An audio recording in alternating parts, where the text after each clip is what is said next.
What is going on, guys? It is Wrestlelamia here, back with another video. Join us now as we look at the wildest news stories and rumors you need to know, including a wrestler's worried about Jade Cargill, is Stephanie Vaquer vacating the WWE Women's Championship, a sad update for Kevin Owens, Mustafa Ali had a gruesome injury, an AEW star removed off the roster, a 27-year-old veteran wrestler retires, prayers out to Chris Bey, and much more. Be sure to subscribe and hit that notification bell for daily wrestling videos and follow us on Facebook for exclusive lists. Now let's do the intro and get straight into our first story.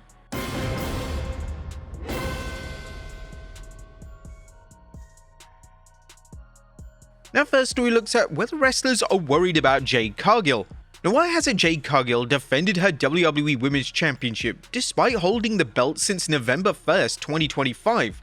Now, apparently, there's more pressing speculation in the WWE locker room as Fightful select Sean Ross Sapp recently commented on the injury suffered by B-Fab, Mishan, and Tiffany Stratton following their matches against Cargill. Well, Tiffany hasn't wrestled since the match with her as well, but I want to make it clear, I don't know if it was specifically spots that Jade did or negligence on her part. I don't have that information, but it was certainly discussed among talent and has been discussed among talent. The thought of having the women's championship around the waist of a wrestler with a tendency to injure opponents is quite disturbing. While there's been no confirmation that Cargill has been blamed for the injuries, and apparently there was no heat on her, it appears that the rash of injuries has some people mulling over cause and correlation.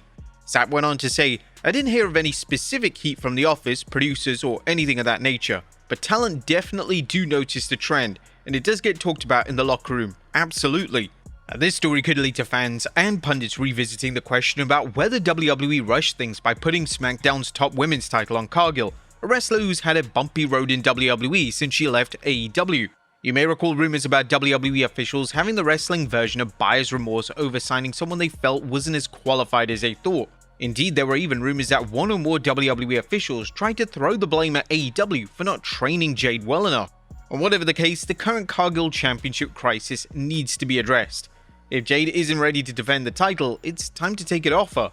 If management feels she's okay to wrestle, then it's time for some actual title defenses, or the promotion risks running a title run into a joke. Even Jordynne Grace had a pop at her, saying someone told her just sit there and look pretty and she should say no more. 75 days, 0 defenses. Now, it's clear that WWE really has to rectify this issue sooner rather than later. As of now, Jade Cargill isn't even booked for Saturday night's main event, but that could all change next week.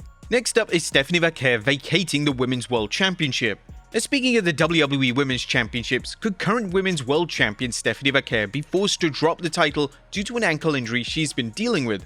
Well, Fightful select Sean Ross Sapp addressed the concerns, mentioning, as of this past week, there was no plan for Stephanie to vacate the title. In fact, there were tentative creative plans for her next defense, which, they're setting up an angle with Raquel Rodriguez. We see that on TV every week. Vaquer has been feuding with the Judgment Day's Raquel Rodriguez, who's targeted the champion's already injured ankle. Sapp reminded fans of Stephanie's injury, saying she sustained an ankle sprain and needed a walking boot. She's always cleared for contact, but obviously wrestling on that is a bad idea. Longtime fans will recall how champions originally had to defend the title every 30 days or be stripped of the title. However, WWE's long policy of part-time champions like Brock Lesnar and later Roman Reigns means that there's no storyline reason to take the title off someone unless a promotion thinks an injured champion isn't returning soon, as fans saw with Seth Rollins. It's also a reason why they haven't taken the title off Dominic Mysterio, even though he's injured. But do you think WWE should rethink how it handles with injured champions, perhaps creating interim champions until an injured wrestler returns? Next up, a sad update for Kevin Owens. Now, when will Kevin Owens return to WWE following the neck surgery he underwent last year? Will Kevin Owens even return? Well, fans are naturally curious as KO is one of their favorite wrestlers, but a new report from Fightful Select suggests that WWE has no idea when or if Owens will return. The prizefighter announced before WrestleMania 41 that he had to take time off due to a bad neck, with rumors running rampant that Owens' neck was so banged up he might never return. While Owens did undergo neck surgery, Fightful noted it wasn't until July of last year. The current belief is that Owens is slowly recovering and that WWE officials know this. Consequently, there are reportedly no creative plans for him. Given the seriousness of KO's injury, it's understandable why he and WWE want to make sure he takes as much time as needed to recover. At the same time, there will always be skeptics who question reports given WWE's history of working fans about wrestlers' return schedules. But could we ever see him at the Royal Rumble making a shock return? Well, that seems really unlikely. Next up, Mustafa Ali shows off a gruesome injury. TNA's Genesis pay-per-view was well received, with 10 big matches including a retirement bout, but TNA talent Mustafa Ali is letting fans know he didn't escape unscathed after he defeated Elias. Ali tweeted a nasty photo of his big toe, and so much so that we're just going to censor it out, because it is a bit gross and YouTube probably won't even allow this. We hope he does make a speedy recovery on that. Next up, Jim Ross and Devon Dudley's drama continues. Now it's time to take a look at the latest in the ongoing drama between Devon Dudley and Jim Ross. In case you haven't been following the story, Devon accused Ross of making racially offensive remarks during the grand opening of a WWE restaurant years ago, with there being claims that Ross was allegedly intoxicated at the time and couldn't remember the conversation. As such, Jim Ross denied the allegations earlier this month on his Grillin' JR podcast. I'm not a racist. I've never been a racist. Ask some of the African-American athletes that I've been around and worked with in my 50-year career. They'll agree with it. They'll say the same thing. And like I said before, when you and I first talked about this, I don't remember the first crossword I had with Devon. I'm not mad. I never got mad at him. I was bewildered by how this could happen. Because like I said, I don't remember any negative exchanges with him. And what I was allegedly said would damn sure be negative. Ross was adamant that he never got mad at Devon and doesn't remember any drama with the former WWE superstar. Good old JR also clarified that this is a private matter and he's willing to speak man-to-man with brother Devon. However, Ringside News is reporting that the host of Duke Loves Wrestling mentioned that JR's team, including Maven and Conrad Thompson, had floated the idea of taping a sit-down. Devon weighed in on the conversation during the most recent of the Duke Loves Wrestling podcast, saying, "Two men can sit down and talk and iron this out without cameras. I'm not asking for a crowd. I'm not asking for a crowd at all." There's been no confirmation that Ross's team discussed a videotape discussion, and if so, whether Ross authorized it. Whatever the case, Devon told listeners, "Honestly, I'm not even really asking for JR to come and sit down and talk. He doesn't have to. If he wants to, I'd be more than happy to, but he doesn't have to. I'm not looking to gain YouTube subscribers or views or anything like that. This story's taken a life of its own, but do you think the matter should be in public or in private?" Next up, an AEW star removed off the roster.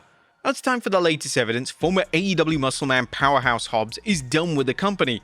Wrestling News is reporting Powerhouse Hobbs is officially no longer All Elite.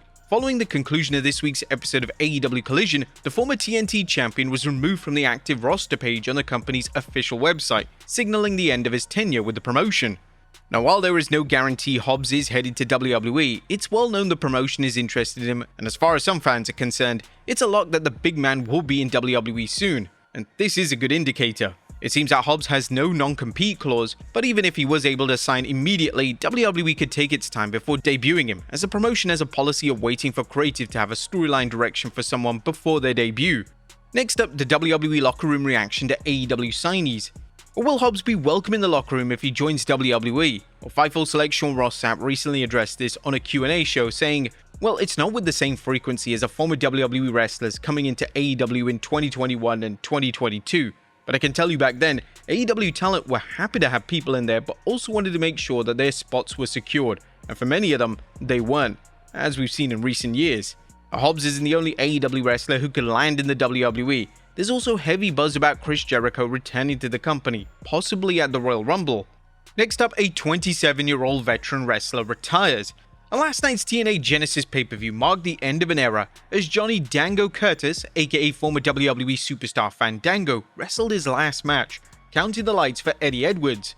It's crazy to believe that Fandango had a 27-year-old career and it's finally come to an end. While Curtis did lose, and at least he didn't tap out while smiling, he received a great send-off from the fans and his fellow TNA wrestlers, with Inside the Ropes reporting, following the bout, JDC was joined in the ring by the rest of his group mates Moose, Alicia Edwards, and Brian Myers. The former WWE star took his time spending time with the fans and saying goodbye to the crew around the ring, while the TNA locker room clapped for him at the end of the ramp. He took one final bow in front of the audience and exited the stage with the rest of the locker room following him. And we're sending our best to JDC as he enters a new phase in his life. Next up, prayers out to Chris Bey. A TNA wrestler Chris Bey recently opened up about the emotional challenges he's faced while recovering from a severe injury that's kept him out of action for more than a year.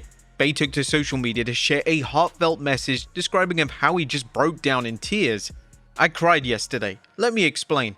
Last week I went down to the Dungeon 2.0. I had an amazing time and witnessed some amazing things. So grateful for the invite. Then it hit me hard this week. A bunch of my friends are signing to new promotions or doing cool things in their promotions. Friends doing well in the indies. TNA moved over to AMC. I'm still struggling to get out of bed daily. In the gym yesterday, in the middle of my workout, I just broke down. Tears flowed through my eyes like they haven't in a few months. I couldn't help but think, where would I be if I didn't get hurt? Eventually I wiped my eyes and picked up the dumbbells and I did my next set, continued to complete my workout. It's okay to be transparent and vulnerable. It's okay to feel. It's not okay to give up. Now, Bey has previously stated that he feels much better than he did a year ago and continues to hope for a ring return when his body is ready, and we truly hope it comes soon. And finally, WWE auctioning off a gross item. And last but not least, is there any limit to what WWE will sell to its fans? Well, apparently not, as the company is now auctioning off the bloody shirt Cody Rhodes wore at last year's Elimination Chamber when John Cena turned heel on him. The package includes the bloody white t-shirt, Cody's vest, and his tie, and the current bid is an eye-watering $30,000. Now, for those of you on the edge of whether to buy this item, the WWE shop's description mentions, "This is your chance to own a piece of the suit worn by the American Nightmare Cody Rhodes during the emotionally charged Elimination Chamber 2025 event. On that night, John Cena earned the opportunity to challenge Cody at WrestleMania for the Undisputed Championship. And the champ arrived to confront Cena and emphatically declined The Rock's offer to become his champion. Cena then shocked the entire world by brutally punishing Cody and leaving him to bleed all over his shirt, making this suit a symbol of the grit and determination that continues to define Rhodes' career. Grab these items today and remember a crazy event that saw Cena turn to the dark side." Did you think $30,000 is really worth it? Would you bid for it? Let us know in the comments down below, and I'll see you next time with some more wrestling content.